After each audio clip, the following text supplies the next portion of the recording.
1 கொரிந்தியர் 11வது அதிகாரம் 23 முதல் 33 வரை வாசிக்க வேண்டும். அதில் வசனம் 31 32 ஒரு விஷயம் வாசிக்க கேட்போம். நம்மை நாமே நிதானித்து அறிந்தால் நாம் நியாயம் தீர்க்கப்படும். நியாயம் தீர்க்கப்படும் போது உலகத்தோடு ஆக்கினைக்குள்ளாக தீர்க்கப்படாதபடிக்கு கர்த்தராலே சிட்சிக்கப்படுகிறோம். ஹல்லேலூயா, ஹல்லேலூயா. ஆண்டவராகிய இயேசு கிறிஸ்துவின் நியாய தீர்ப்பினுடைய நோக்கம் நாம் நித்திய ஆக்கினை தீர்ப்பு அடையக்கூடாது என்பதாகும். தொடர்ந்து எரேமியா தீர்க்கதரிசியின் மூலமாக தருகிற இந்த 4வது செய்தி ஆண்டவராகிய தேவன் நீ ஆக்கினை தீர்ப்பு அடையக்கூடாது என்பதற்காகவே இந்த வார்த்தைகளை உனக்கு தந்து கொண்டிருக்கிறார். ஆகையால் சிட்சிக்கப்படுகிறோம். அந்த சிட்சை பெறாது இருக்கும்படியாக உன்னை மனம் திரும்ப சொல்லுகிறார். ஐயோ, நாங்கள் ரட்சிக்கப்பட்டோம், மூழ்கி ஞானஸ்தானத்தை பெற்றோம், பரிசுத்தாவியை பெற்றோம், நாங்கள் இன்னும் ரட்சிக்கப்படவில்லையா என்று நீங்கள் இருதயத்தில் கேட்பீர்களானால் முழங்கால் போட்டு ஆண்டவருடைய ஒத்தில் மௌனமாக கேளு, என் ரட்சிப்பு இப்பொழுது எனக்கிட்ட இருக்குதா என்று. சத்தியம் போட்டு சொல்வார், உங்ககிட்ட இல்லை என்று. முடிவு பரியந்தம் நிலைத்திருக்கிறவனே அல்லாமல் ஒருவனும் ரட்சிப்பின் வஸ்திரத்தை பெற்றதில்லை, பெற்றவர்கள் இழந்தது உண்டு.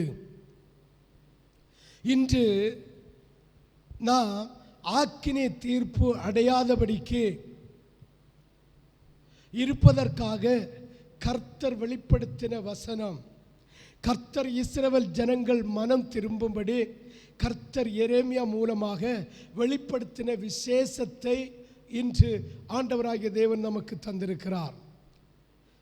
அன்று இஸ்ரவேல் ஜனங்களை பார்த்து எரேமியா தீர்க்கதரிசி சொன்ன வார்த்தை, நீங்கள் 2 தீமைகளை தெரிந்து கொண்டீர்கள். ஒன்றல்ல, 2 தீமைகளை தெரிந்து கொண்டீர்கள்.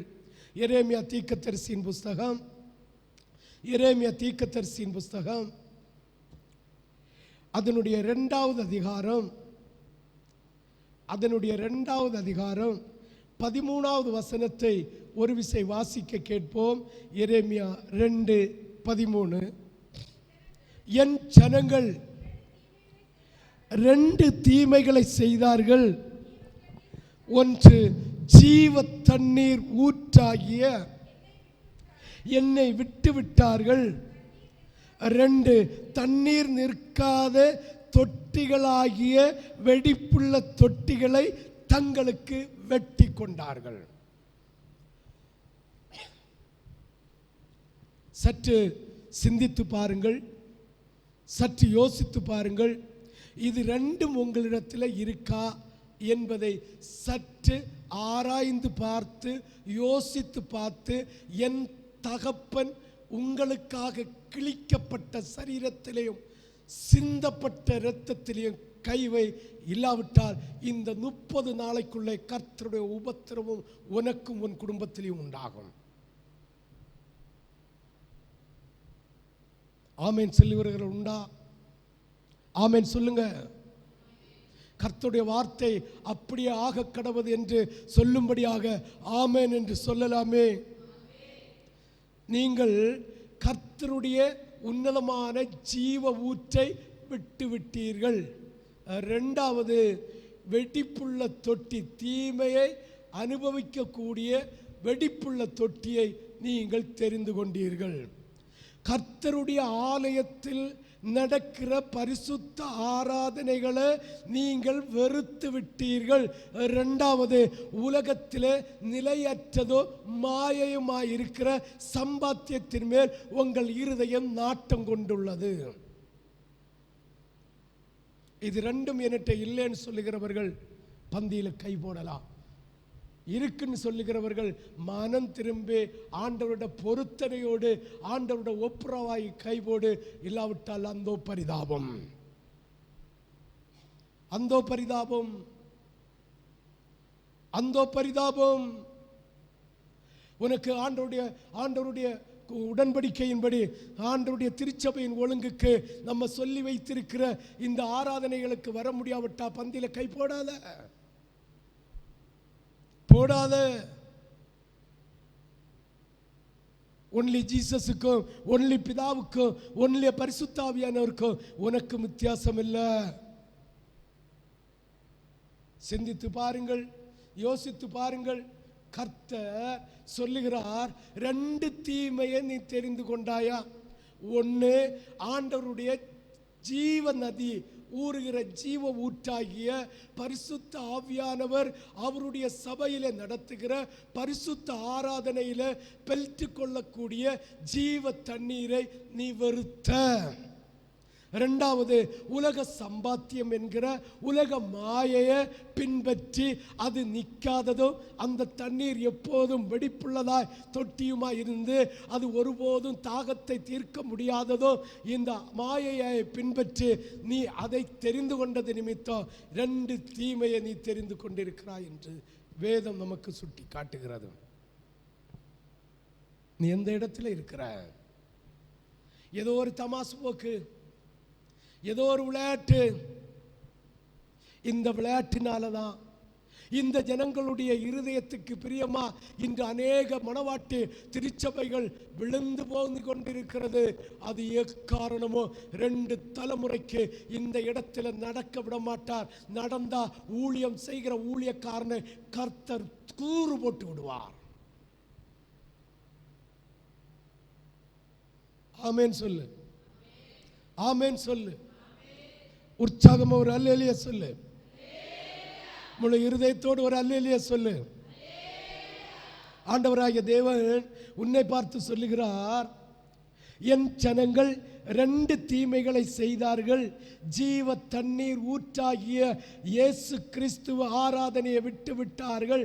தண்ணீர் நிற்காத தொட்டிகளாகிய வெடிப்புள்ள தொட்டிகளை தங்களுக்கு கொண்டார்கள் என்று சொல்லப்பட்டிருக்கிறது. ஆண்டவராகிய தேவன் இன்று நம்மை பார்த்து சொல்லுகிற வார்த்தை, அன்று எரேமியா மூலமாக இஸ்ரவேல் ஜனங்களுக்கு சொன்ன வார்த்தையை இன்று என் மூலமாக உங்களோடு சொல்லுகிற வார்த்தை, நீங்கள் ரெண்டு தீமைகளை தெரிந்து கொண்டீர்கள். ஒன்று, அவருடைய ஜீவ நீர் ஊற்றை பெற்றுக்கொள்ளக்கூடிய ஆராதனையை விட்டுவிட்டீர்கள். இன்னொன்று, உலகத்தின் சம்பாத்தியத்திற்காக இந்த உலக சம்பாத்தியம் என்கிற போர்வையிலே வெடிப்புள்ள தொட்டியை தெரிந்து கொண்டிருக்கிறீர்கள். தெரியுமா? ஜீவை ஊற்றை தரக்கூடிய அவருடைய அன்பை விட்டு விலகருடைய பேரு புழுதியில எழுதப்படுமா? புழுதியில. இந்த ஆண்டவராகிய தேவன் ஜீவ தண்ணீர் தொட்டியை நீங்கள் விட்டு விட்டது நிமித்தம் உங்கள் பேரை புழுதியில் எழுத அவர் நோக்கமுடையவராயிருக்கிறார். வாசியுங்கள், எரேமியா தீர்க்கதரிசியின் புஸ்தகம் 17வது அதிகாரம். எரேமியா தீர்க்கதரிசியின் புஸ்தகம் 17வது அதிகாரம் 13வது வசனம். ஆதலால் உங்களை இந்த தேசத்திலிருந்து 17வது வசனம் 17 13வது வசனம் வாசிங்க. இஸ்ரவேலின் நம்பிக்கையாகிய கர்த்தாவே உம்மை விட்டு, அதுதான் ரெண்டு தீமையில ஒரு தீமை. ஆண்டவருடைய ஜீவ தண்ணீரை பெற்றுக்கொள்ளக்கூடிய பரிசுத்த ஆராதனையை விட்டு விலகுகிற உங்களை குறித்து சொல்லுகிறார். முதல் தீமை, நம்பிக்கையாக கர்த்தாவே உம்மை விட்டு விலகுகிற யாவரும் வெட்கப்படுவார்கள்.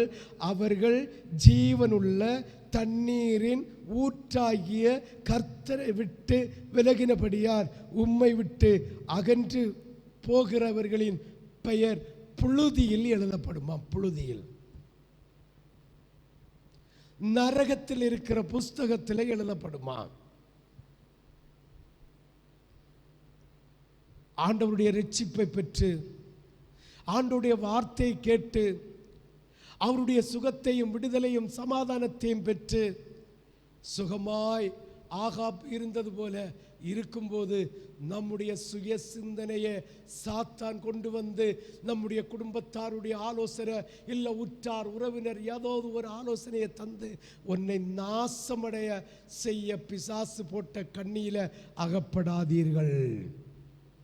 ஆண்டவருக்கு செலுத்த வேண்டிய மகிமையை செலுத்து, ஆண்டவருக்கு கொடுக்க வேண்டிய கனத்தை கொடு, மற்றதை அவர் உனக்கு தருவார். ஹல்லேலூயா, ஹல்லேலூயா, ஹல்லேலூயா. அவருடைய அன்பை ஜீவனுள்ள தொட்டியை விட்டு விடுகிறவர்களின் பெயர் புழுதியில் எழுதப்படுமாம்.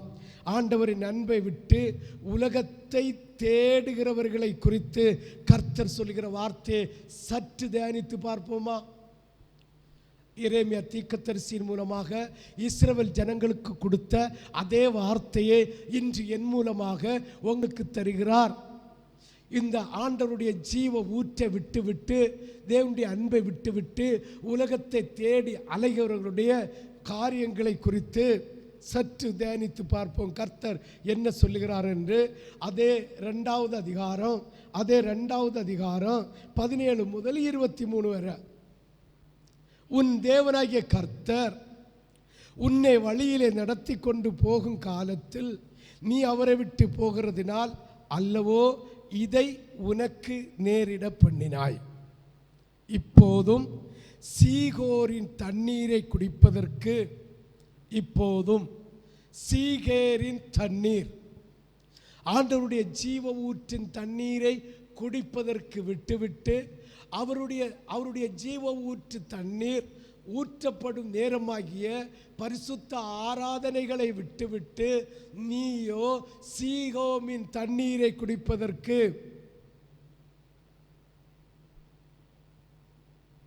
சீகோரின் தண்ணீரை குடிப்பதற்கு எகிப்துக்கு போறதினால் உனக்கு பிரயோஜனம் என்ன?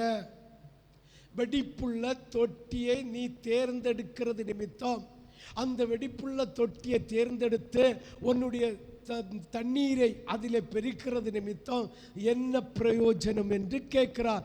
மாயையான உலகத்தில் இந்த மாயையான காரியங்களை நீ பெருக்கினது நிமித்தம் ஆண்டவருடைய பரிசுத்த ஆராதனையை ஜீவ தண்ணீரை பெறக்கூடிய அந்த மகத்துவத்தை விட்டுவிட்டது நிமித்தம் ஆண்டவராகிய தேவன் உன்னை பார்த்து கேட்கிறார், உனக்கு என்ன பிரயோஜனம்?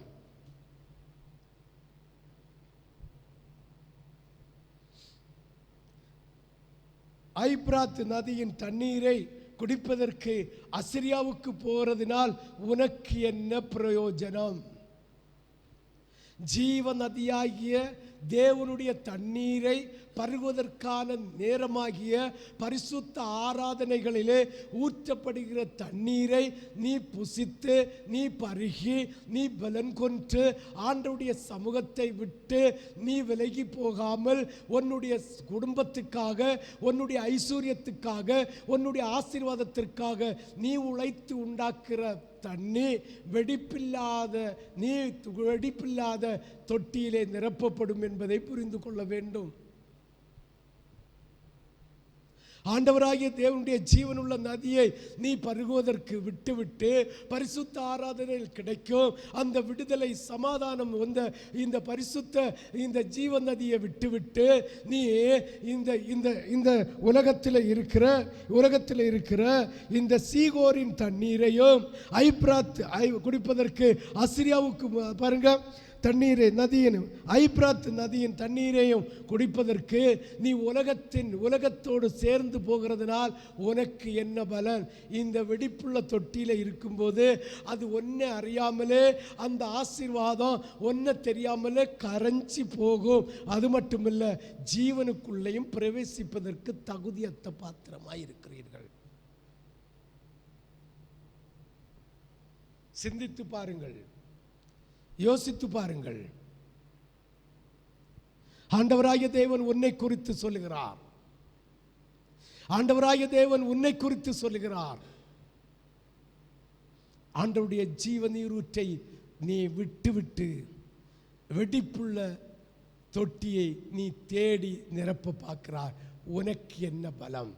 எகிப்தில் ஓடுகிற சீகோரின் நதியில் உள்ள தண்ணியை நீ திசை திருப்பி கொண்டு வந்தோம், இல்லை ஐப்ராத் நதியிலே இருந்து ஐப்ராத் நதியிலே அசிரியாவுக்கு, அதாவது குடிப்பதற்காக அசிரியாவுக்கு நீ போய் அந்த தண்ணியை சேர்க்கிறது என்றால் இது வெடிப்புள்ள தொட்டி. உலகத்தின் மாயை வெடிப்புள்ளது, அது ஒன்றை விட்டு அகன்று போகும். ஆண்டவருடைய வார்த்தை அல்லாமல், அவருடைய ஜீவ நதி அல்லாமல் அத்தனை இந்த மாயமான உலகத்தில் அழிந்து போக. இதை சம்பாதிக்கிறதுனால் உனக்கு என்ன பயன்?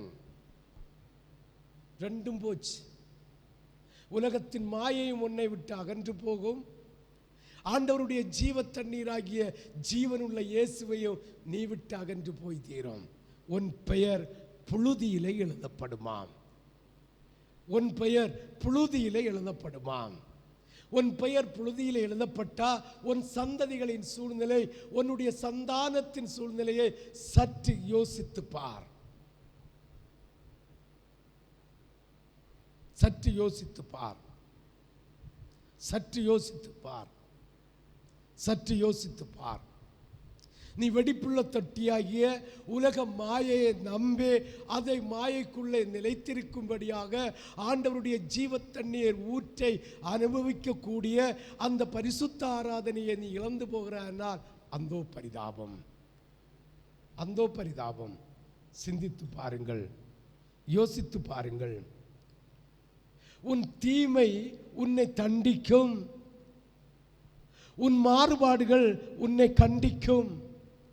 ஆண்டவருடைய ஜீவ ஊற்றை பருகி கொள்ளாமல் உலகத்தில் இருக்கிற இந்த எகிப்தின் நதியையோ ஐப்ராத்தின் நதியில் உள்ள தண்ணீரையோ பருக வேண்டும் என்று உலகத்தை தேடி போகிறவர்களை கர்த்தர் உன் தீமை உன்னை தண்டிக்கும் என்று சொல்லுகிறார். உன் தீமை உன்னை தண்டிக்கும். 19வது வசனம். நான் வசனத்தை தான் பேசுறேன், வேற ஒன்றும் கையில் எடுத்து சொல்லல. உன் தீமை உன்னை தண்டிக்கும், உன் மாறுபாடுகள் உன்னை கண்டிக்கும். நீ உன் தேவனாகிய கர்த்தரை விடுகிறதும் என்னை பற்றும் பயம் உன்னிடத்தில் இல்லாமல் இருக்கிறதும் எத்தனை பொல்லாப்பும் கசப்புமான காரியம் என்று உணர்ந்து கொள் என்று கர்த்தராகிய தேவன், சேனைகளின் கர்த்தர் சொல்லுகிறார். ஒரு வாசிங்க இந்த வசனத்தை. நீ ஆண்டவருடைய ஜீவ தண்ணீர் ஊற்றாகிய அதை பறிக்கு கொள்ளும் நேரமாகிய பரிசுத்த ஆராதனையை ஆண்டவருடைய அந்த ஜெபங்களை விட்டு விலகிறது நிமித்தம் ஏன் விலகுகிறாய்? இந்த எகிப்தின் தேசத்தின் தண்ணீரை பருக வேண்டும், எகிப்தின் ஆசீர்வாதத்தை நாம் சுதந்திரிக்க வேண்டும், ஐப்ராத் நதியின் தண்ணீரை அசிரியாவுக்கு போய் பெற்றுக்கொள்ள வேண்டும் என்று உலகத்தோடு கைகோர்த்து உலகத்தை தேடுகிறவர்களை கர்த்தர் சொல்லுகிறார், உன் தீமை உன்னை தண்டிக்கும், உன் மாறுபாடுகள் உன்னை கண்டிக்கும். யாரும் தண்டிக்க வேண்டிய அவசியம் இல்லை, யாரையும் நீ குற்றப்படுத்த வேண்டிய அவசியம் இல்லை. ஆண்டவராகிய தேவன் சொல்லுகிறார், உன் தீமை உன்னை தண்டிக்கும், உன் மாறுபாடுகள் உன்னை கண்டிக்கும். நீ உன் தேவனாகிய கர்த்தரை விடுகிறதும் என்னை பற்றும் பயம் உன்னிடத்தில் இல்லாமல் இருக்கிறதும். பாருங்கள், கண்டிக்கும். நீ உன் தேவனாகிய கர்த்தரை விடுகிறதும் என்னை பற்றும் கர்த்தராகிய தேவனை பற்றும் பயம் உன்னிடத்தில் இல்லாமல் இருக்கிறதும் எத்தனை பொல்லாப்பும் கசப்புமான காரியம் என்று உணர்ந்து கொள் என்று சேனைகளின் கர்த்தராகிய ஆண்டவர் சொல்லுகிறார். காதுள்ள ஜென்மங்கள் கேட்க கடவது, காதில்லாதவர்கள் விட்டு விடுங்கள். ஆண்டவர்கிட்ட போய் சொல்லலாம், ஆண்டவரை நான் செவிட்டு உழுவையா இருந்தேன், செவிட்டு ஊமையா இருந்தேன், செவிட்டு மந்த புத்தியா இருந்தேன், அதனால் எனக்கு விளங்கவில்லை என்று சொல்லலாம். ஆறறிவும் பகுத்தறியக்கூடிய ஆற்றலும் ஆண்டவர் தந்த காதும் கண்ணும் உனக்கு இருக்கானால் உணர்வடைந்து கொள்ளுங்கள். ஆண்டவராகிய தேவனுடைய ஜீவநதி ஊறிய தொட்டியை விட்டுவிட்டு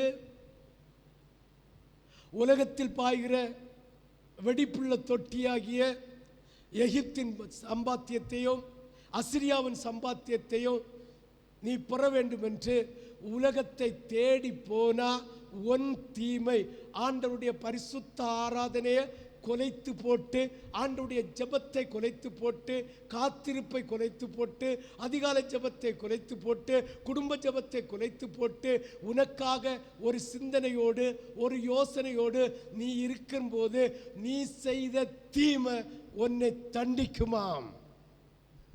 உன் மாறுபாடுகள் உன்னை கண்டிக்குமா?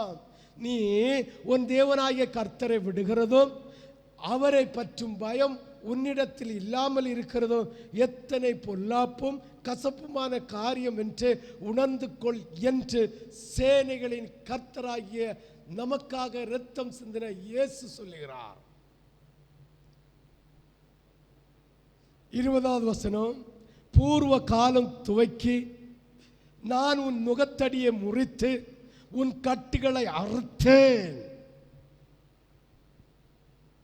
பூர்வ காலத்தில் உன் முற்பிதாக்களும் நீயும் செய்த சாபக்கேடுகளை உன்னை விட்டு விலக்கி உன் கட்டுகளை அறுத்தேன். ஆனா நீ இப்ப வெடிப்புள்ள தொட்டியை தேடிக்கொண்டிருக்கிறீர்கள். உன் கட்டுகளை உடைத்த அறுத்த, உன்னுடைய சாபத்தை மாற்றின, உன் பாவத்தை மன்னித்து அவர் ஆழ்கடலிலே கொண்டு வைத்திருந்து உன்னை சீர் செய்த இயேசுவை நீ பயமில்லாமல் நடுக்கத்தோடு இல்லாமல் இயேசுவை நிர்விசாரப்படுத்துகிறாய் என்று ஆண்டவராகிய தேவன் சேனைகளின் கர்த்தர் உரைக்கிற சத்தத்தை கேட்டவனாக உங்களோடு பேசிக்கொண்டிருக்கிறேன். சிந்தித்து பாருங்கள், யோசித்து பாருங்கள். நீ இன்னைக்கு அப்பாவுடைய சரீரத்தையும் அப்பா உனக்காக உடன்படிக்கை செய்த இரத்தத்தையும் அவருடைய உடன்படிக்கையை மீறி போட்டு, அவருடைய உடன்படிக்கையை தரித்து போட்டு, அவர் பூர்வ காலத்தில் உனக்கு இருந்த சாபத்தையும் உனக்கு இருந்த பாவத்தையும் உனக்கு இருந்த சாப கட்டுகளையும் அறுத்து போட்டு உன்னை சுஸ்தப்படுத்தின இயேசுவை கண்ட பயம் இல்லாமல் நிர்விசாரத்தோடு வெடிப்புள்ள தொட்டியை தேடுவதற்காக உலகத்தை நாடி தேடி ஓடிக்கொண்டிருக்கிற நீ என்ன துணிச்சலோடு என்ற அப்பாவுடைய சரீரத்தை நீ புசிப்பதற்காக வந்தாய் என்று கர்த்தர் உன்னை கடிந்து கொண்டு எச்சரித்து கேட்கிறார். கடிந்து கொண்டு எச்சரித்து கேட்கிறார். என்னை கேட்கிறதே உன்னுடைய ஜனமே, ஆண்டவரை கண்ட பயம் உனக்கு எப்போ இல்லையோ, ஆண்டவருடைய வார்த்தையினுடைய பயம் எப்போ இல்லையோ அப்போது நீ நாசமடைஞ்சு போகிறாய் என்ற அர்த்தம். சிந்தித்து பார்க்க வேண்டும். தேவன் மனதுருகிறவர். ஆகாபை குறித்து சொன்ன வார்த்தையை கேட்டதும் ஐயோ முகங்குப்புற விழுந்து கதறினான். ஆண்டவர் மனதுருகினார். ஆனால் அவனுடைய ஜென்ம சுபாவம் கொண்டு சொல்ல விடல. ஜென்ம சுபாவம் ஆகாப்புக்கு செத்ததானால் 3 வருஷம் சுகமாய் வாழ்ந்தவனுக்கு இந்த உலகத்தினுடைய எல்லையை விரிவுபடுத்துவதற்காக உலகத்தை நாடி போயிருக்க மாட்டார். என்னை கேட்கிறதே உடைய ஜனமே, இதே போல உன் ஜென்ம சுபாவம் சாகாத வரைக்கும் நீ உருப்பட மாட்ட, உருப்பட மாட்ட. உன் ஜென்ம சுபாவம் சாகணும். உன் ஜென்ம சுபாவத்தினால குடும்பத்தில் சாபமோ, குடும்பத்தில் பாவமோ, குடும்பத்தில் பிரச்சனையோ, குடும்பத்தில் சாத்தானுடைய கட்டுமா இருந்ததை கர்த்தர் அறுத்து நொறுக்கி உன்னை சமாதானத்துக்குள் நடத்தும் போது இந்த உலகத்தை நீ நாடி இந்த ஐப்ராத்து நதியை, இந்த எகிப்தின் நதியை நாடி உலகத்தை தேடி ஓடுகிறது நிமித்தம் கர்த்தருடைய ஜீவன் நதி ஊறுகிற ஆராதனையை புறந்தள்ளுகிற உனக்கு ஐயோ என்று கர்த்தர் சொல்லுகிறார். உனக்கு ஐயோ என்று கர்த்தர் சொல்லுகிறார். என்னை கேட்கிறதே உடைய பிள்ளையே, என்னை கேட்கிறதே உடைய பிள்ளையே, மனம் திரும்பு. மனம் திரும்பாவிட்டால் கர்த்தர் மனம் திரும்ப வைப்பார். ஆனால் உன்னை கைவிடுகிற தேவன் அல்ல. என்ன அழைத்த தேவன், என்னை நடத்துகிற தேவன் உன்னை கைவிட மாட்டார். ஆனா மனம் திரும்ப வைப்பார். சிந்தித்து பார், யோசித்து பார். உன் தீமை உன்னை தண்டிக்கும், உன் மாறுபாடுகள் உன்னை கண்டிக்கும். நீ உன் தேவனாகிய கர்த்தரை விடுகிறதும் என்னை பற்றும் பயம் உன்னிடத்தில் இல்லாமல் இருக்கிறதும் எத்தனை பொல்லாப்பும் கசப்பான காரியம் என்று உணர்ந்து கொள் என்று ஜீவனுள்ள கர்த்தராகிய இயேசு கிறிஸ்து சொல்லுகிற வார்த்தையை காதிருந்தா கேட்டுக்கொள். பூர்வ காலத்தில் உன்னுடைய பாவத்து நிமித்தம், உன்னுடைய சம்பாத்தியத்து நிமித்தம், உன்னுடைய உலக வாழ்க்கை நிமித்தம், உன்னுடைய முற்பிதாக்கள் நிமித்தம் வந்த சாப கட்டுகளை கர்த்தர் அறுத்து போட்டாரே. எதற்காக? வெடிப்புள்ள தொட்டியை தேடுவதற்காகவா? உலகத்திலே கைகோர்த்து நடப்பதற்காகவா? உலகத்தின் மேட்டின்மையை பெற்றுக்கொள்வதற்காகவா? உலகத்தினுடைய பெருமையை பெற்றுக்கொள்வதற்காகவா? எகிப்தினுடைய சம்பாத்தியமும் தண்ணீரும் சம்பாத்தியமும் அசிரியாவுடைய சம்பாத்தியத்தையும் பெற்றுக்கொள்வதற்காகவா? உன் சாபக்கட்டை மாற்றி, உன்னுடைய தற்கொலையை மாற்றி, இல்லை உன் மரணத்தை மாற்றி, ஆண்டவருடைய இரத்தத்தினால் உன்னை கழுவப்பட்டு, உன்னை சுத்திகரிக்கப்பட்டு, பரிசுத்த ஆவியை தந்து அந்த ஜீவனுள்ள தொட்டியை பெற்றுக்கொள்வதற்காக பரிசுத்த ஆராதனைகளை தந்தா நீ விட்டு உன் மனமந்த போக்கிலே உன் இருதயத்துக்கு தோன்றுகிறதை நீ யோசித்து எகிப்தின் சம்பாத்தியத்திற்கோ அசிரியாவின் சம்பாத்தியத்திற்கோ அடிமைப்பட்டு போன உன்னை கர்த்தர் நொறுக்கி திருத்த வைப்பார். 21 வாசி 20. பூர்வ காலம் துவைக்கு நான் உன் நுகத்தடியை முறித்து உன் கட்டுகளை அறுத்தேன், நான் அடிமைப்படுவதில்லை என்று நீயும் சொன்னாயே. ஆண்டவரோடு உடன்படிக்கை பண்ணின போது சொன்னது என்ன? இனி நான் உலக பாவத்தில், உலக சாபத்துக்கு நான் அடிமைப்பட மாட்டேன். இதே ஆராதனை நடக்கிற சபை கூடாரத்தில் ஜனங்கள் மத்தியிலும், பரிசுத்தவான்களுடைய மத்தியிலும், பரிசுத்த தூதர்கள் மத்தியிலும் நீ செய்த உடன்படிக்கையை சற்று நினைத்து பார். அதான் ஆண்டவர் சொல்லுகிறார், பூர்வ காலம் தொடங்கி நான் உன் நுகத்தடியை முறித்து உன் கட்டுகளை அறுத்தேன், நான் அடிமை ஆவதில்லை என்று நீயும் சொன்னாயே. ஆகிலும் உயரமான சகல மேட்டின் மேலும் பச்சையான சகல மரத்தின் மேலும் நீ வேசியாய் திரிகிறாயே. ஆண்டவருடைய ஆராதனையை நீ ஏற்றுக்கொண்டு அவருடைய ஜீவனுள்ள நதியை நீ பருகாம உலகத்தில் திரிகிறது வேசி மார்க்கத்துக்கு உடையது என்பதை புரிந்து கொள்ள வேண்டும். விக்கிரக ஆராதனைக்காரர்களுக்குரியது என்பதை புரிந்து கொள்ள வேண்டும்.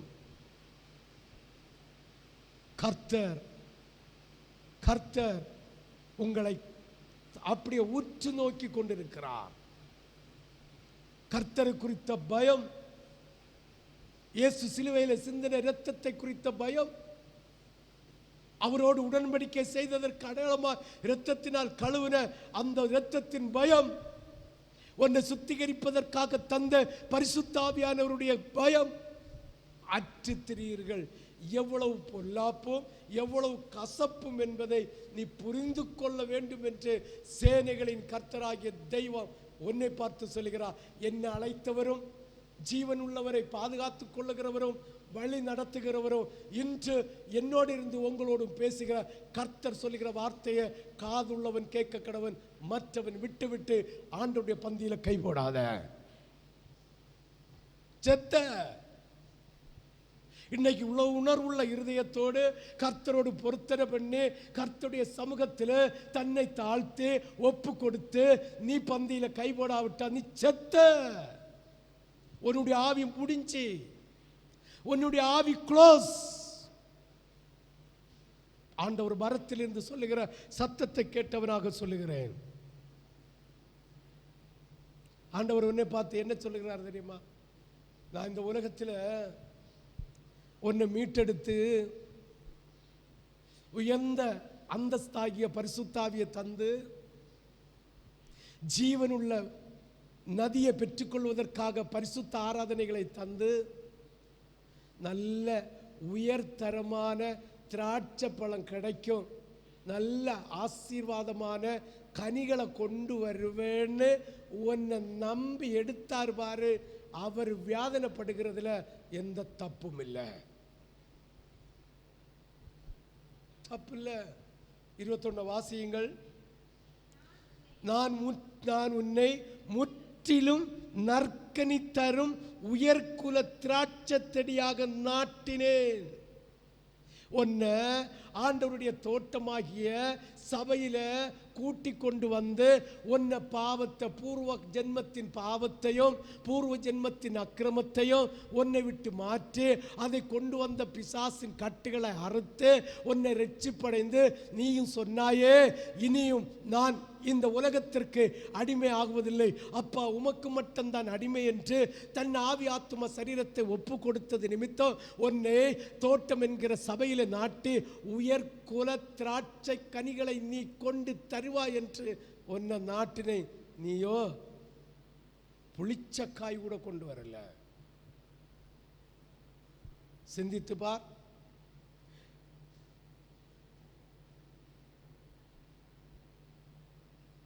உன்னை முற்றிலும் நற்கனி தரும் உயர்குல திராட்சை செடியாக நாட்டினேன். நீ எனக்கு காட்டு திராட்சை செடியின் ஆகாத கொடிகளாய் மாறி போனது என்ன?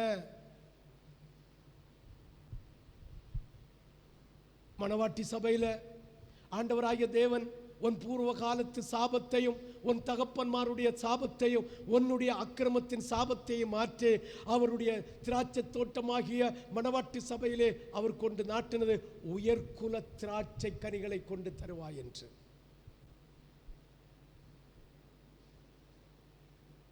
நீ அதை கொண்டு வரல. இதுக்கு ஆண்டவர் அழைத்தார், இதுக்கு ஆண்டவர் தெரிந்து கொண்டார், இதுக்கா உனக்கு சீசன் என்கிற பட்டத்தை தந்தார், இதுக்கா பரிசுத்த ஆவியின் அபிஷேகத்தினால் உன்னை அரவணைத்து வைத்தார். யோசித்து பார், சிந்தித்து பார். நீங்கள் காட்டு திராட்சை செடியை போல, அதாவது கனி அற்ற உலகத்துக்கு பிரியமான, விக்கிரகத்துக்கு பிரியமான, உலக மனுஷனுக்கு பிரியமான ஆத்துமாவை நீ மாறினது என்ன? சிந்தித்து பாருங்கள், யோசித்து பாருங்கள். இதுக்கு அழைச்சாரு. ஏன் மூணாவது ஒரு சபைக்கு உங்களை அழைச்சிட்டு அப்படியே உங்களை கூட்டிட்டு அப்படியே நடத்திட்டு போயிருக்கலாமே? ஏன் நற்குலம் தரக்கூடிய தோட்டத்தில் உன்னை கொண்டு நாட்டினார். நற்குல கனிகளை நீ கொடுப்பாய் என்று. நீயோ காட்டு திராட்சை செடியை போல கனி புசிக்க கூடாதபடிக்கு நீ ஆனதன உலக பிரகாரமாக வெடிப்புள்ள தொட்டியை தேடி ஐப்ராத்தின் நதியையோ இல்லை எகிப்தின் நதியையோ நாடி ஓடி உன்னுடைய தீமை உன்னை கண்டிக்கும் விதமாய், உன்னை தண்டிக்கும் விதமாய், உன்னுடைய பூர்வ காலத்தில் செய்த பாவத்தின் நிமித்தம் கட்டுகளை அறுத்து போட்டதினால் நீ தேவ பயம் இல்லாமல் இன்று உலக மனுஷனை போல மூன்றாம் தர மனுஷனாய் நீ மாறினது என்ன என்று கேட்கிறார். சிந்தித்து பாருங்கள், யோசித்து பாருங்கள். வெடிப்புள்ள தொட்டிய நாடி ஓடி கடைபிடிச்சு கொண்டு வந்து கடைசியில பாரு, வெடிப்புள்ள தொட்டியில ஒரு சொட்டு தண்ணி இல்லாம போமா. நீ நினைப்ப தொட்டியை நிறைச்சேன், தொட்டியை நிறைச்சேன், தொட்டியை நிறைச்சேன், தொட்டியை நிறைச்சேன், தொட்டியை நிறைச்சேன். கொஞ்ச நாள் கொஞ்சம் காலம் போகும்போது அதில் ஒரு சொட்டு ஈர நைப்பு இல்லாமல் அது கசிந்து போய்விடும். ஏனென்றால் ஒன்றே ஒன்று ஜீவன் தரக்கூடிய ஆண்டவராகிய இயேசுவின் மகிமையை, அந்த அபிஷேகத்தை, அந்த பரிசுத்தாவின் கனியை பெற்றுக்கொள்வதற்காக வைத்திருக்கிற பரிசுத்த ஆராதனைகளை நீ சீர்குலைத்து போட்டது நிமித்தம். ஒரு சிலரிடம் உங்களுக்காக கர்த்தர் தந்த ஊழியக்காரன் கண்ணீர் விட்டு சொன்னானே, உன் தலையில் உள்ள மயிறு கூட நீ அசைக்கல. கண்ணீர் விட்டு சொன்னானே, பாரத்தோடு சொன்னானே, உன் தலையில் உள்ள ஒரு மயிறு கூட அசைங்கல்ல. கர்த்தர் கண்ணோக்காமல் இருப்பாரோ? கர்த்தர் பார்த்து கொண்டிராமல் இருப்பாரோ? சிந்தித்து பார், யோசித்து பார் தேவ பிள்ளைகளே.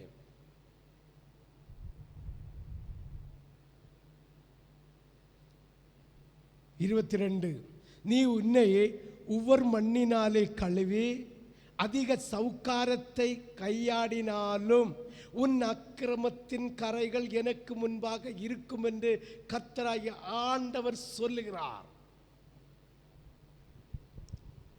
பூர்வ காலத்தின் சாபத்தையும் பாவத்தையும் அக்கிரமத்தையும் கர்த்தர் மன்னித்து அந்த பிசாசினால் கட்டப்பட்ட கட்டுகளை அறுத்து அவர் உன்னை ஆண்டவருடைய ஜீவன் நதியை பெற்றுக்கொள்ளக்கூடிய பரிசுத்த ஆராதனையில கொண்டு வந்து அந்த பரிசுத்த தோட்டத்துக்குள்ளே உயர் தரம் தரக்கூடிய திராட்சை செடிகளை உருவாக்கக்கூடிய அந்த சபை என்கிற தோட்டத்திலே உன்னை நட்டு உயர்தரம் தரக்கூடிய திராட்சை கனியை எதிர்பார்த்து கொண்டு வந்தார் ஆண்டவராகிய தேவன். ஆனால் நீ உலகத்தோடு கைகோர்த்து உலகத்தோடு திரிந்து உலகத்து சிச்சுவேஷனில் அகப்பட்டு நீ உலகத்தின் வெடிப்பு தொட்டியாகிய இந்த உலகத்தின் தண்ணீரை நீ சேமித்துக் கொள்வதற்காக ஜீவனுள்ள இயேசுவை பின்னிட்டு போய் நீ காட்டு திராட்சை செடியை போல மாறினது என்ன என்று கர்த்தர் கேட்கிறார். சொன்னாயே நான் இனி அடிமைப்பட்டு போக மாட்டேன் என்று ஆண்டவரோடு உடன்படிக்கை செய்து அவருடைய இரத்தத்தினால் கழுவி மூழ்கி ஞானஸ்தானத்தை எடுக்கும் போது சொன்னாயே இனி நான் ஒருபோதும் அடிமைப்பட்டு போக மாட்டேன் என்று. நீ இப்ப என்ன செய்கிறாய்? நீ என்ன செய்கிறாய் தெரியுமா? உன்னை ஒவ்வொரு மண்ணிலே கழுவி அதிக சௌகாரத்தை கையாடினாலும் உன் அக்கிரமம் ஆண்டவரை பற்றி பிடித்து ஜீவன் நதியை பற்றி கொள்ளுகிற பரிசுத்த ஆராதனையை விட்டு கரைகள் எனக்கு முன்பாக இருக்கும் கர்த்தராய் ஆண்டவர் சொல்லுகிறார். 23 நான் தீட்டுப்படவில்லை. இந்த அத்தனை அக்கிரமத்தையும் செய்து வச்சுட்டு இந்த அக்கிரமத்தை எல்லாம் செய்து வச்சுட்டு இன்னைக்கு ஒரு சில ஆத்துமாக்கள் சொல்லி கொண்டிருக்கிறது, நான் என்ன தீட்டுப்பட்டேன்? செத்தவனை தொட்டனா, செத்த எலியை தொட்டனா, செத்த பெரிச்சாலியை தொட்டனா, செத்த பன்னியை தொட்டனா, செத்த மனுஷனை தொட்டனா, நான் என்ன தீட்டுப்பட்டேன்? நான் எனக்கு என்ன கரை இருக்கு? நான் என்ன பாவம் செய்தேன்? நான் என்ன அக்கிரமம் செய்தேன்? பாருங்கள், நான் தீட்டுப்படவில்லை, நான் பாகால்களை பின்பற்றவில்லை என்று நீ எப்படி சொல்லுகிறாய்? பள்ளத்தாக்கிலே நீ நடக்கிற மார்க்கத்தை பார், நீ செய்ததை உணர்ந்து கொள். தாறுமாறாய் ஓடுகிற வேகமான பெண் ஒட்டகத்துக்கு நீ சமம். தாறுமாறாய் ஆண் ஒட்டகத்தை விரும்பி தாறுமாறாக இந்த பள்ளத்தாக்கில ஓடுகிற பெண் ஒட்டகத்துக்கு சமம் நீ.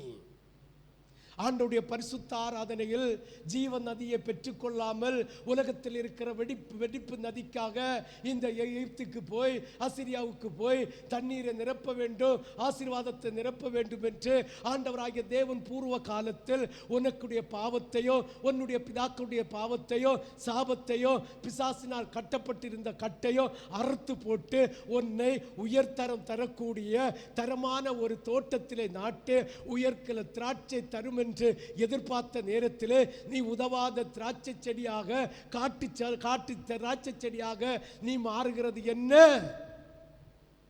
சிந்தித்து பார்க்க வேண்டும், யோசித்து பார்க்க வேண்டும். அதுதான் ஆண்டவர் சொல்லுகிறார், நான் தீட்டுப்படல. நான் என்ன தீட்டுப்பட்டேன்?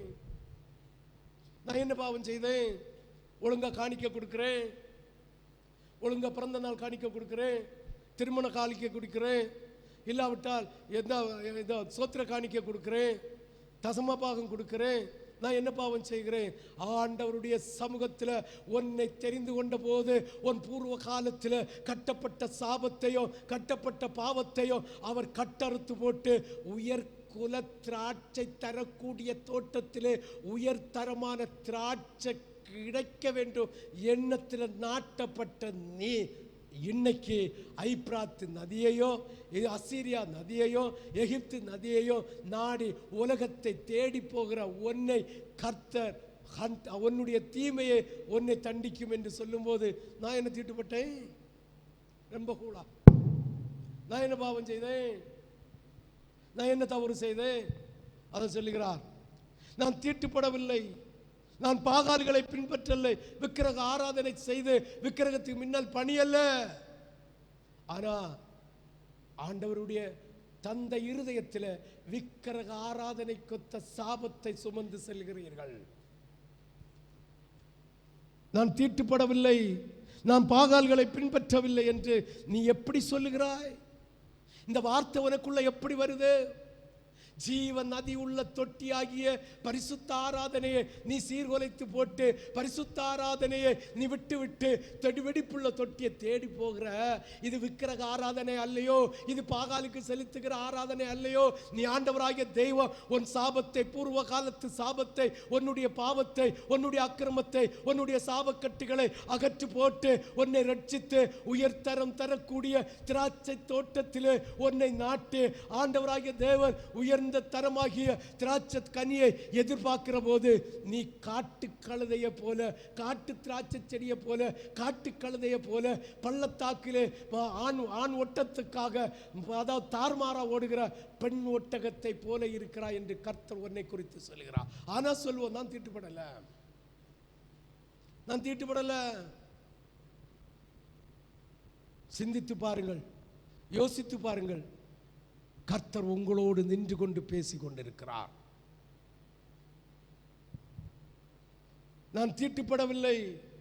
ஆண்டவர் சொல்லுகிறார், நீ ஒவ்வொரு மண்ணில் ஒன்ன கழுவினாலும், சவுக்காரம் நிறைய போட்டாலும், நீ என்னுடைய ஆராதனையை கரப்படுத்தின கரை என்னை விட்டு போகாதுன்னு சொல்றார். ஆனா நீ என்ன சொல்ற?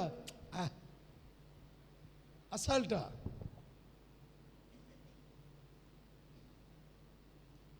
பிசினஸ் கட்டு போகுமா? ஆண்டவருடைய ஆராதனை செய்யுதா? வெடிப்பில்லாத தொட்டியாகிய ஜீவ தண்ணீரை பருகுவதற்காக ஆண்டவருடைய ஆராதனை செய்தா பிசினஸ் கட்டு போகுமா? சிந்தித்து பாருங்கள், யோசித்து பாருங்கள்.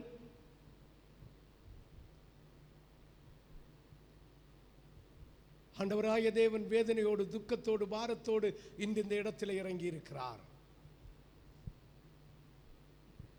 இந்த ஜனங்களுக்காகவும் நான் இரத்தம் சிந்தினேனே, இந்த ஜனங்களுக்காகவும் நான் சரீரம் கிழிக்கப்பட்டேனே, சிலுவையில் ஜீவ பலியா ஒப்பு கொடுத்தேனே, ஆவி ஆத்தும சரீரத்தை என் கையில் ஜீவ பலியா தராமல் இந்த உலகத்தோடு கைகோர்த்து நடக்கிற இந்த கயவர்களை நான் என்ன செய்வேன் என்று கர்த்தர் வேதனையோடு நிற்கிறார். இன்று கர்த்தரை நீங்கள் தரிசிப்பீர்கள், ஆனால் அவருடைய கண்ணிலிருந்து கண்ணீர் படுகிறதை உங்கள் கண்கள் காணும், உங்கள் கண்கள் காணும் என்று ஆண்டவராகிய தேவன் சொல்லுகிறார். நீ எதுவரைக்கும் மனம் திரும்பாமல் இருப்பாய்? நீங்கள் ஜீவனுள்ள தொட்டியை விட்டு விட்டுகிறவர்கள் பெயர் புழுதியிலே இடப்படுதுமாம்.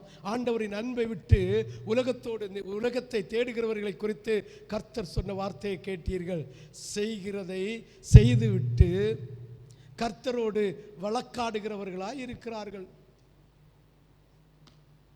தம்ம திருச்சபை மட்டுமில்ல, உன்னை உலகத்தில் அநேக திருச்சபையில் 199 விசுவாசிகளும் ஆண்டவரோடும் ஊழியக்காரனோடும் வழக்குண்டாகிறவர்களாக இருக்கிறார்கள்.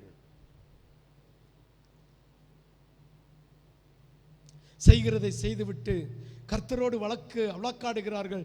எரேமியா 2வது அதிகாரம் 24 32 வரை, 24 to 32 வரை, அவர்கள் தங்கள் முகத்தை அல்ல,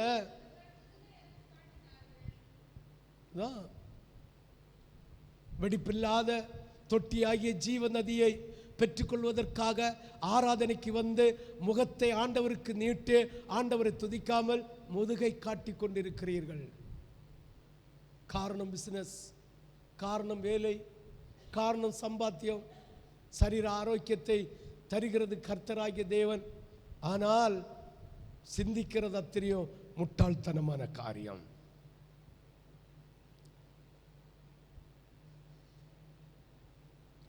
அவர்கள் தங்கள் முகத்தை அல்ல தங்கள் முதுகை எனக்கு காட்டினார்கள். தாங்கள் ஆபத்து காலத்திலோ எழுந்து எங்களை இரட்சியும் என்கிறார்கள்.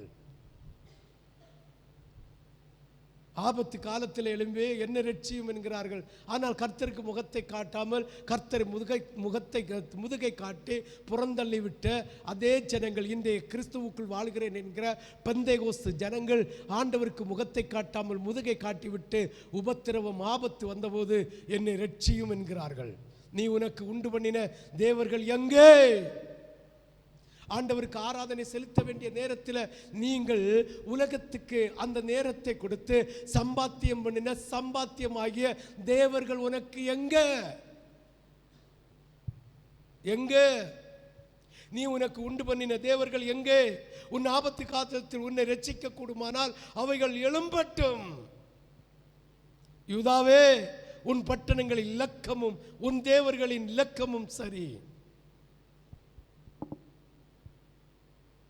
ஆண்டவராகிய தேவன் சொல்லுகிறார், துதிக்கிற ஜனங்களை பார்த்து, உங்களை பார்த்து சொல்லுகிறார், இன்னை விக்கிரக ஆராதனை செய்கிறவர்கள் எத்தனை விக்கிரகங்களை வைத்து வழிபடுகிறார்களோ அத்தனை விக்கிரகத்துக்கு ஒத்த உங்களுடைய சுபாவம் அப்பப்போது மாறி அப்பப்போது விக்கிரகத்துக்கு ஒத்த சாபமான காரியத்தை ஆண்டவரை விட்டு விட்டு செய்து கொண்டிருக்கிறீர்கள். கேட்பீர்கள், எனக்கு ஆண்டவர்கிட்ட வழக்குண்டாகும், என்னோட நீங்கள் வழக்காடுவேனேன், நீங்கள் அனைவரும் எனக்கு விரோதமாய் துரோகம் பண்ணினீர்கள் என்று கர்த்தர் சொல்லுகிறார். துரோகம் பண்ணினீர்கள் என்று கர்த்தர் சொல்லுகிறார். சிந்தித்து பாருங்கள்.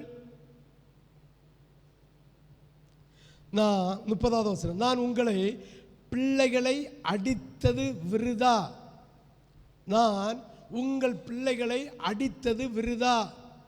சிட்சையை ஏற்றுக்கொள்ளாமற் போனார்கள், அழிக்கிற சிங்கத்தை போல உங்கள் பட்டயம் உங்கள் தீர்க்கதரிசிகளை பட்சித்தது. 31, சந்ததியாரே, நீங்கள் கர்த்தருடைய வார்த்தையை சிந்தித்து பாருங்கள். நான் இஸ்ரவேலுக்கு வனாந்தரமும் காரிருளான பூமியாக இருந்தேனோ, பின்னே ஏன் என் ஜனங்கள் தங்களை எஜமான்கள், தாங்களே எஜமான்கள், இனி உம்மிடத்தில் நாங்கள் வருவதில்லை என்று சொல்லுகிறார்கள். நாங்கள் ஜெபித்துக் கொள்ளலாம். ஆண்டவர் எங்களுக்கு பரிசுத்த ஆவியின் அபிஷேகத்தை தந்திருக்கிறார், வெளிப்பாடை தந்திருக்கிறார், ஜெபிக்கிற வரங்களை தந்திருக்கிறார், சுகமாக்கிற வளங்களை தந்திருக்கிறார். இனி நாங்கள் எங்களை பார்த்து கொள்ளலாம் என்று ஆசாரியரை புறந்தள்ளுகிறது போல ஆண்டவராகிய தெய்வத்தையும் புறந்தள்ளு, ஆசாரியர்கள் புறந்தள்ளு, மனம் எதை செய்ய துணிகிறதோ அதை செய்து கொண்டிருக்கிறீர்கள். சந்ததியாரே, நீங்கள் கர்த்தருடைய வார்த்தையை சிந்தித்து பாருங்கள். நான் இஸ்ரவேலுக்கு வனாந்தரமும் காரிருளான பூமியுமாக இருந்தேனோ, பின்னே ஏன் என் ஜனங்கள் நாங்களே எஜமான்கள், இனி உம்மிடத்தில் நாங்கள் வருவதில்லை என்று சொல்லுகிறார்கள். ஒரு பெண் தன் ஆபரணத்தையும், உலகத்தில் இருக்கிற ஒரு பெண் தன் ஆபரணத்தையும், ஒரு மணவாட்டி தன் ஆடையும் மறப்பாளோ? இதே போல இன்னைக்கு ஆவிக்குரிய திருமணத்திலையும் நல்ல மகிமையான ஆடை வேணும், ஆபரணம் வேணும் என்று ஆவிக்குரிய திருமணத்திலையும் நாடி சென்று கொண்டிருக்கிறார்கள். உலகத்தில் இருக்கிறவர்களுடைய காரியம் இது, மறக்க மாட்டா. ஆவிக்குரிய பிள்ளைகள் ஆபரணமாகிய கர்த்தருடைய அபிஷேகத்தையோ அவருடைய ஆடையாகிய பரிசுத்த ஆவியானுடைய ரட்சிப்பையும் நீ என்ன செய்து கொண்டிருக்கிற?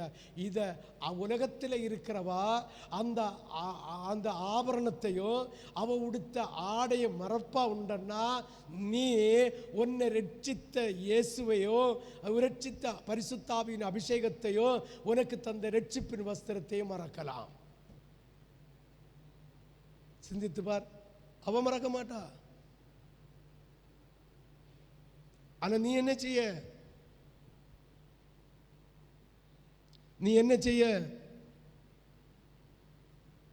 சந்ததியாரே, நீங்கள் கர்த்தருடைய வார்த்தையை சிந்தித்து பாருங்கள். நான் இஸ்ரவேலுக்கு வனாந்தரமும் காரிருள்ள பூமியுமாய் இருந்தேனோ, பின்ன ஏன் என் ஜனங்கள் தங்களை எஜமான்கள் இனி நான் உம்மிடத்தில் நாங்கள் வருவதில்லை என்று சொல்லுகிறார்கள்? ஒரு பெண் தன் ஆபரணத்தையும் ஒரு மணவாட்டி தன் ஆடையையும் மறப்பாளோ? என் ஜனங்களோ எண்ணி முடியாத நாட்களாய் என்னை மறந்து விட்டார்கள். பரிசுத்த ஆவியின் அபிஷேகத்தை தந்த பரிசுத்த ஆவியானவரையும் இரட்சிப்பின் வஸ்திரத்தை தந்த இயேசுவையும் மறந்து போய்விட்டார்கள் என்று சொல்லுகிறார். சிந்தித்து பாருங்கள், சிந்தித்து பாருங்கள். ஆபரணத்துக்கு ஒத்த அபிஷேகமான மகிமை, ஆடைக்கு ஒத்த இரட்சிப்பின் வஸ்திரத்தை தந்த இயேசுவை நீ மறந்து போகிறாய் என்றால் அந்தோ பரிதாபம். பாரு, அவர் ஒன்ன ஆபரணத்துக்கு பதிலமா அவருடைய ஆவியினால் ஒன்றை நிரப்பி அவ்வளவு ஜெகஜோதியாக விளங்கும்படி செய்து, அதே போல இரட்சிப்பு அந்த உலகத்தின் ஆடைக்கு பதிலாக இரட்சிப்பின் வஸ்திரத்தை தந்த உன்னுடைய இரட்சிப்பின் வஸ்திரம் ஏழைகளினுடைய இரத்த கரை இருக்குன்னு சொல்லுகிறார். அடுத்த வசனத்தை வாசிப்போமா?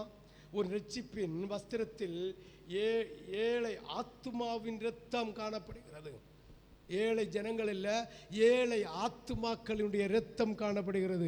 எரேமியா எழுதின சுவிசேஷம் 2வது அதிகாரம் 34வது வசனம். உன் வஸ்திர ஓரங்களிலும் குற்றமில்லாத ஏழை ஆத்துமாக்களின் இரத்தம் காணப்படுகிறது. அதை தோண்டி தேடுகிறதுனால் அல்ல, அது எல்லாவற்றின் மேலும் வெளியாய் இருக்கிறதுனால் அதை கண்டுபிடித்தேன் என்று சொல்லுகிறார். உன்னை ரட்சித்து உயர்தரமான திராட்சை பழத்தை உனக்காக அவர் காத்து கொண்டிருந்து தருவாய் என்று இருந்த நீ தராம, நீ ரட்சிப்பின் பட்ட வஸ்திரத்தில் ஏழை ஆத்துமா, ஆண்டவருடைய ராஜ்யத்தை சுதந்திரிக்கக்கூடிய ஆத்துமாக்களை ஆதாயம் பண்ணாமல் அவருடைய இரத்தக்கரை உன் ரட்சிப்பின் வஸ்திரத்தின் ஓரத்தில் இருக்கு. நீ என்ன செய்து கொண்டிருக்கிறாய்? நீ என்ன செய்து கொண்டிருக்கிறாய்? ஆனாலும் நான் குற்றம் செய்யவில்லை என்று, நான் பாவம் செய்யவில்லை என்று சொல்லுகிற தேவனுடைய பிள்ளைகளாகிய உங்களை குறித்து என்ன சொல்வார்? 35வது வசனத்தை வாசி. ஆகிலும் குற்றம் இல்லாது இருக்கிறேன் என்றும், உலகத்தில் ஆண்டவர் விருப்பப்பட்ட தாழ்மை உள்ள ஆத்துமாக்களுடைய இரத்தம் உன் இரட்சிப்பின் வஸ்திரத்தின் தொங்கல்ல இருக்குது. இதை வச்சிட்டு ஆத்தும ஆதாயம் செய்யாம துணிகரமா உலகத்தை நாடி ஓடிக்கொண்டிருக்கிற இந்த சூழ்நிலையை வச்சுட்டு, இந்த ஏழை ஆத்மாவுடைய இரத்தக்கரையை வச்சுட்டு நீ சொல்லுகிறதுக்கு பாரு 35வது வசனம். ஆகிலும் குற்றமில்லாது இருக்கிறேன் என்றும் அவருடைய கோபம் என்னை விட்டு திரும்பிற்று என்றும் சொல்லுகிறாய். இதோ நான் பாவம் செய்யவில்லை என்று நீ சொல்லுகிறது நிமித்தம் நான் உன்னோடு வழக்காடுவேன் என்று சொல்லுகிறார். இப்படியே இருந்து மனம் திரும்பாமல் போனால் வெட்கப்பட்டு போவாய். இப்படியே இருந்து மனம் திரும்பாமல் போனால் நீ வெட்கப்பட்டு போவாய். எரேமியா 2வது அதிகாரம் 36, 37. நீ சுத்திகரிப்பு கொண்டு வந்த அதே வார்த்தையை 2வது கர்த்தர் கொண்டு வச்சிருக்கிறார். ஒரு 6 மாசம் இருந்து பிளான் பண்ணினா செய்ய முடியாத காரியத்தை இந்த 4 செய்தியிலும் அவர் கொண்டு வந்து வைத்திருக்கிறார். சிந்தித்து பாருங்கள். நீ உன் வழியை மாற்றி மாற்றி இவ்வளவாய் விலகி போகிறது என்ன? நீ அசிரியாவிலும் வெட்கப்பட்டு போனது போல எகிப்திலும் வெட்கப்பட்டு போவாய். நீ உன் கைகளை உன் தலையின் மேல் வைத்துக்கொண்டு இவ்விடத்திலிருந்து புறப்பட்டு போவாய். ஏனெனில் உன் நம்பிக்கைகளை கர்த்தர் வெறுத்திருக்கிறார், அவைகளால் உனக்கு காரியம் வாய்க்காது.